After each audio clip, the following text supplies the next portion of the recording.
आज हम लोग पढ़ेंगे डिफरेंस, ठीक है, को प्राइम नंबर और ट्विन प्राइम नंबर के बीच में।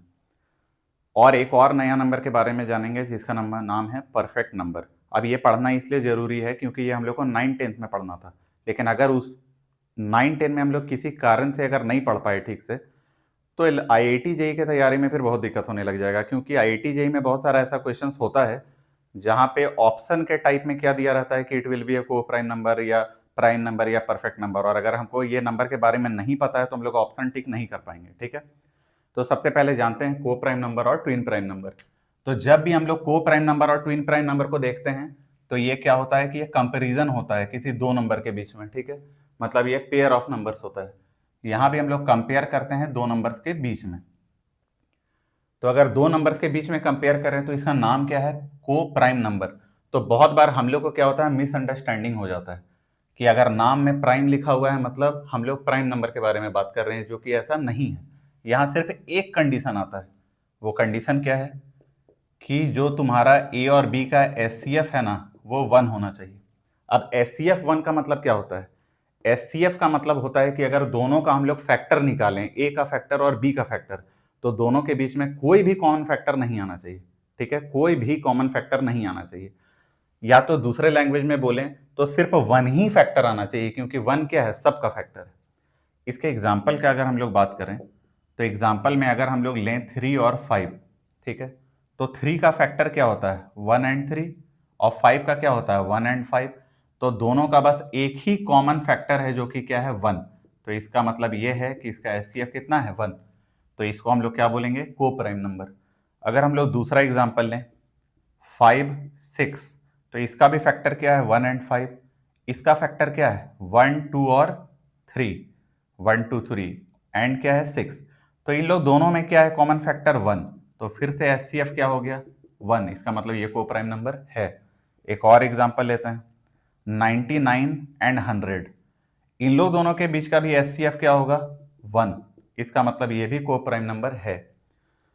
हम लोग एक बात और बोल सकते हैं यहाँ पे कि कोई भी अगर हम लोग दो कंटिन्यूअस नंबर लिखेंगे ना तो वो को प्राइम नंबर होगा ही होगा, ठीक है। बाकी और भी नंबर को प्राइम हो सकता है, लेकिन दो कंटिन्यूअस नंबर से अगर हम लोग लिखते हैं वो को प्राइम 100% होगा, ठीक है। तो अगर कभी क्वेश्चन में ऐसा दिख गया कंटिन्यूअस नंबर और बोला जाए क्या ये को प्राइम है, तो हाँ वो को प्राइम है। अब हम लोग आते हैं ट्विन प्राइम नंबर में। तो जब ट्विन प्राइम नंबर का बात करें तो यहाँ पे नाम में क्या लिखा हुआ है, ट्विन। ट्विन का मतलब क्या होता है, दो। तो वहां पे जैसे एक रूल था, यहाँ पे दो रूल आएगा। रूल नंबर 1, अब की बार जो दोनों नंबर है ना, दोनों प्राइम होना चाहिए। मतलब A and B should be prime numbers, prime numbers. और जो सेकेंड रूल आएगा वो ये होगा कि इन लोग दोनों के बीच का डिफरेंस 2 होना चाहिए। डिफरेंस का मतलब हो गया कि a माइनस बी का मॉड क्या होना चाहिए, 2। मॉड का मतलब है कि अगर माइनस भी आ गया ना तो उसको हम लोग पॉजिटिव कर देंगे, निगेटिव को भी क्या कर देंगे, पॉजिटिव। इसका अगर हम लोग एग्जाम्पल लें तो एक एग्जाम्पल लेते हैं 3 और 5। अगर 3, 5 लिए तो 3 क्या प्राइम नंबर है। क्या 5 प्राइम नंबर है। और इसका जब डिफरेंस लेंगे तो 3 माइनस 5 क्या होगा, -2, जो कि मॉड से निकल के क्या हो जाएगा, 2। मतलब डिफरेंस कितना है, 2 है। एक और एग्जांपल लेते हैं तो एक तरह से ये 3, 5 क्या है, ट्विन प्राइम नंबर भी है और को प्राइम नंबर भी है। एक और एग्जांपल लेते हैं 9 और 11। क्या 9 प्राइम नंबर है, नहीं, 9 प्राइम नंबर नहीं है। तो इसका मतलब ये यहीं पे खत्म हो गया, ये ट्विन प्राइम नंबर का एग्जांपल नहीं है। तीसरा एग्जांपल अगर लें हम लोग 5 और 7, ठीक है, 5 और 7। तो 5 एक प्राइम नंबर है, 7 एक प्राइम नंबर है, और दोनों के बीच का डिफरेंस 2 है। इसका मतलब ये ट्विन प्राइम नंबर है। एक और एग्जांपल लेते हैं, एक एग्जांपल लेते हैं 1,3। तो यहाँ पे 1,3 का डिफरेंस क्या होगा, ये भी 2 होगा। मतलब डिफरेंस 2 है। 3 प्राइम नंबर है, हाँ है, लेकिन 1 प्राइम नंबर नहीं है, ठीक है। 1 प्राइम नंबर क्यों नहीं है, क्योंकि 1 का जो फैक्टर है, प्राइम नंबर का डेफिनेशन आखिर क्या होता है। तो प्राइम नंबर का डेफिनेशन होता है कि ऐसा नंबर जिसका सिर्फ दो फैक्टर हो, एक तो 1 उसका फैक्टर हो और एक वो नंबर खुद हो, और वो दोनों चीज सेम नहीं होना चाहिए। फॉर एग्जाम्पल 2 क्या है, 2 का फैक्टर है 1 एंड 2, ठीक है। 2 का फैक्टर क्या है, 1 एंड 2। और दोनों अलग अलग नंबर है, इसका मतलब ये प्राइम नंबर है।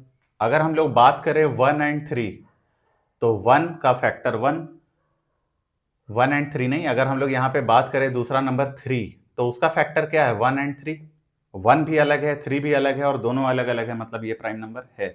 लेकिन अगर बात हम लोग 1 का करें तो इसका फैक्टर 1 एंड 1 ही आएगा और ये दोनों सेम नंबर है, इसीलिए ये प्राइम नंबर नहीं।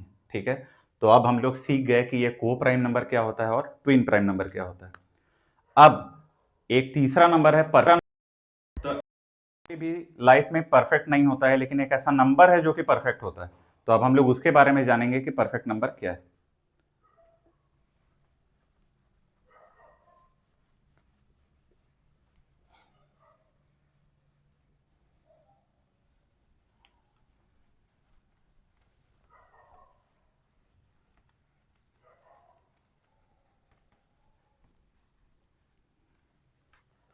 तो अब हेडिंग देते हैं परफेक्ट नंबर। ठीक है, परफेक्ट नंबर, ये परफेक्ट नंबर क्या है, तो इसको डेफिनेशन को समझते हैं पहले ठीक से। तो जब भी हम लोग कोई नंबर लेंगे तो उसका सारे फैक्टर को लिखेंगे, ठीक है, उसके सारे फैक्टर को हम लोग लिख लेंगे। लेकिन जब उसके फैक्टर को लिखेंगे तो वो नंबर खुद भी आ जाएगा, तो उसको पहले हम लोग हटा देंगे और बचा हुआ जितना फैक्टर है सबको ऐड करेंगे। और ऐड करने के बाद अगर वो ओरिजिनल नंबर के बराबर आ गया तो वो परफेक्ट नंबर है, नहीं तो नहीं है। अब जो भी हम बोल रहे हैं उसको एग्जाम्पल से समझते हैं। ठीक है, एग्जाम्पल, अगर हम लोग बात करें 2 का, ठीक है, तो 2 का फैक्टर क्या होता है 1 एंड 2, तो हम लोग खुद के फैक्टर को नहीं लेंगे, मतलब 2 को नहीं लेंगे।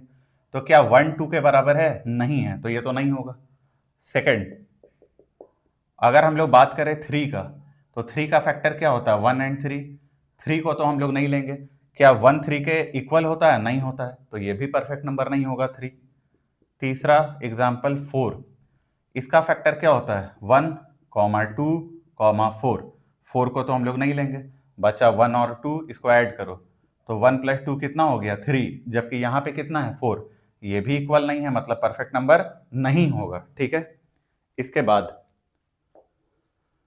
अगर हम लोग एग्जाम्पल का बात करें 5, यहाँ भी क्या है 1 एंड 5, तो 5 को तो नहीं लेंगे और 1 5 के बराबर नहीं है, मतलब ये भी परफेक्ट नंबर नहीं है। अब की बार एग्जाम्पल लेते हैं 6, तो 6 का फैक्टर क्या होगा 1 2 3 और ये खुद 6, 6 को तो नहीं लेंगे, बाकी ये तीनों नंबर को ऐड करो, जब ऐड किए तो कितना आ गया 6, तो जब बचा हुआ फैक्टर का सम इसके बराबर आ गया, इसका मतलब 6 क्या होता है, एक परफेक्ट नंबर होता है। तो हम लोग बोल सकते हैं कि 6 इज ए परफेक्ट नंबर। ठीक है, अब आपके लिए एक होमवर्क है, आप ये बताइए कि 28 परफेक्ट नंबर है या नहीं। ठीक है, उसके बाद वहां पे एक चीज नोटिस कीजिए कि हम लोग 1 नहीं लिए। ठीक है, एक नंबर जो था जो कि 1 था उसको हम लोग स्किप कर दिए, तो ये 1 को क्यों स्किप किए, 1 क्या है परफेक्ट नंबर है या नहीं है, तो देखते हैं 1 का फैक्टर क्या है 1, तो ये तो परफेक्ट नंबर होना चाहिए।